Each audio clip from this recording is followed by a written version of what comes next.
Welcome to Ask Sam Real Estate Show, where we tackle real estate questions. I got a question about trying to work out the right amount to pay for property and how to value it. There's actually three methods of valuation I use when assessing real estate. The first method is direct comparison. That's really simple because you're basically looking at recent sales data, looking at what has sold, working out whether it's inferior, similar, or superior, and then mapping out a price range for what you need to pay. Valuers use this for mortgage purposes. When you borrow money from a bank, valuers tend to be historians. They look at past sales data, not necessarily, obviously, what potentially is going to be sold into the future. That's why we often say there's valuers and then there's God. Valuers tend to use direct comparison. So they look for a property which is similar, that is recently sold.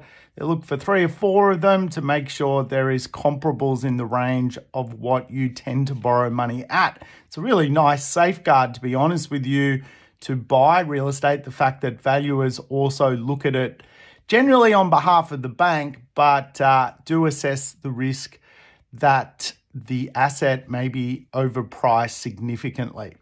The second method of valuation is summation, basically the cost to build. Obviously, real estate is bricks and mortar. It costs something to build it.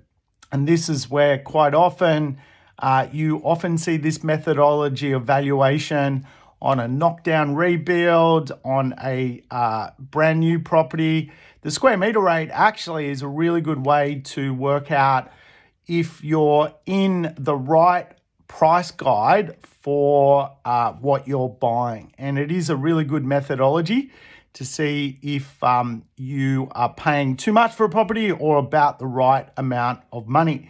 And quite often the square meter rate, when you look at secondhand properties, you just have to adjust, obviously, to factor in capital costs to improve the asset to be a superior property in the market. And so you would factor in, when you're looking at valuing the asset, any future capital costs to its square meter rate. Obviously, indoor square meter rates are more expensive than outdoor.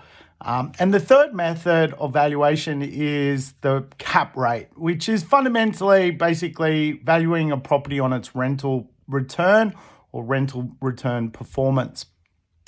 So I love using all three when I analyze real estate. I tend to look at direct comparison. I like to know the yields are strong and the cap rate is strong. And I also like to know what my square meter rate is when I'm